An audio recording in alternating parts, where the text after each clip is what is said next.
Welcome and welcome back to my channel. This is the lecture 7 on human reproduction chapter class 12th biology.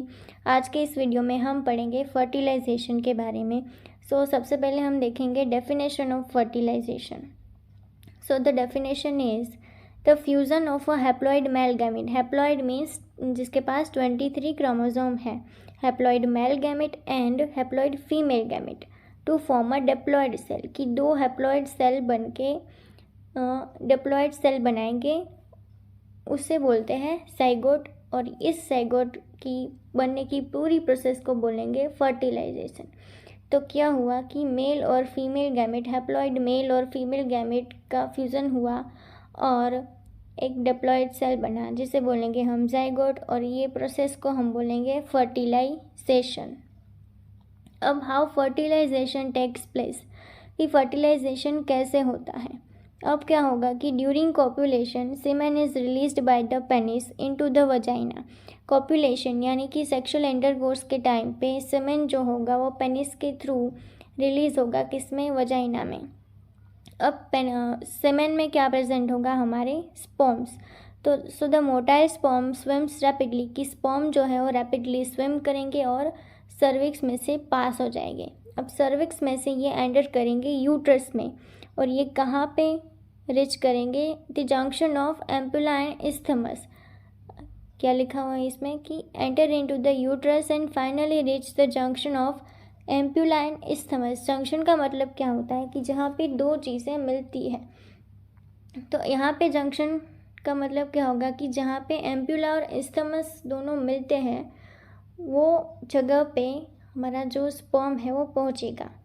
और इस junction को क्या बोलेंगे, ampullary isthmic junction. You can see in the diagram कि ये है ampulla और ये है इस्थमस, और ये दोनों जो है वो यहाँ पे मिलते हैं. और इसे क्या बोलेंगे, इस्थमिक एम्पुलरी जंक्शन और एम्पुलरी इस्थमिक जंक्शन, कुछ भी बोल सकते हैं. तो अब क्या होगा कि स्पर्म तो हमारा जंक्शन पे पहुँच गया.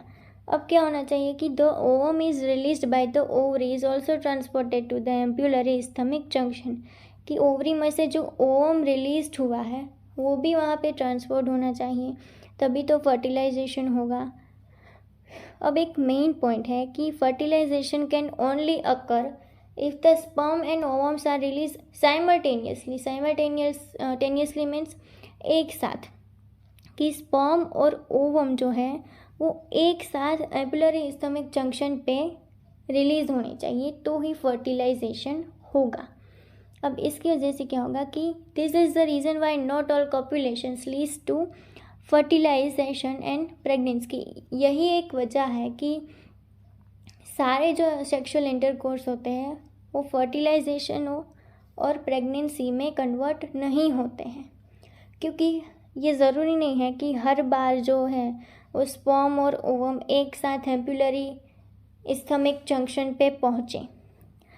ज़्यादा चांसेस कब होते हैं फर्टिलाइजेशन के, कि जब हमने इसके पहले के वीडियो लेक्चर्स में पढ़ा था कि 14th day of menstrual cycle में, कि जब ओव्यूलेशन होता है तब ओवम जो है ओवरी में से फैलोपियन ट्यूब में जाता है.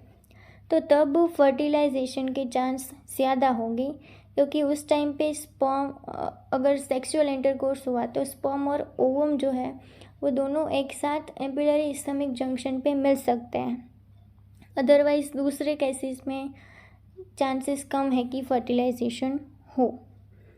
अब स्टेप्स ऑफ फर्टिलाइजेशन, कि फर्टिलाइजेशन के लिए स्पर्म को ओवम को पेनिट्रेट करना पड़ता है, तो उसको किन किन चीज़ों में से पास होना पड़ेगा उसके बारे में हम देखेंगे.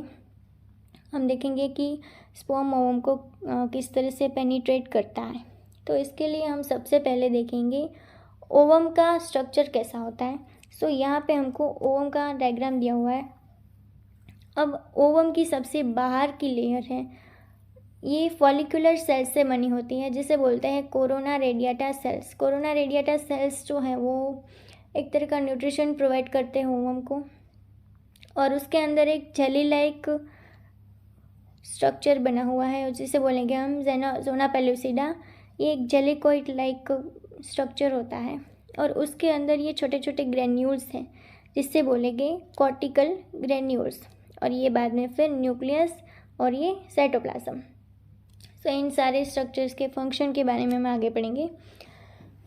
अब स्पर्म ओवम को किस तरह से पेनिट्रेट करता है, तो सबसे पहला स्टेप क्या होगा कि the sperm migrates through the coat of follicle cell, कि स्पर्म को किस में से माइग्रेट करना पड़ेगा, पास होना पड़ेगा, फॉलिकल्स सेल में से पास होना पड़ेगा। यहाँ पे फर्स्ट नंबर पे देखो, ये स्पर्म जो है वो पास हो गया है फॉलिकल सेल में से, और and binds two receptor molecules in the zona pellucida of the egg. और ये क्या करेगा कि ज़ोना पेल्यूसिडा की मेम्ब्रेन पे एक रिसेप्टर्स होते हैं, उसके साथ ये बाइंड हो जाएगा जाके। तो क्या करेगा, सबसे पहले स्पर्म फॉलिकुलर सेल को माइग्रेट करेगा और ज़ोना पेल्यूसिडा में जो रिसेप्टर होंगे उसके साथ बाइंड हो जाएगा।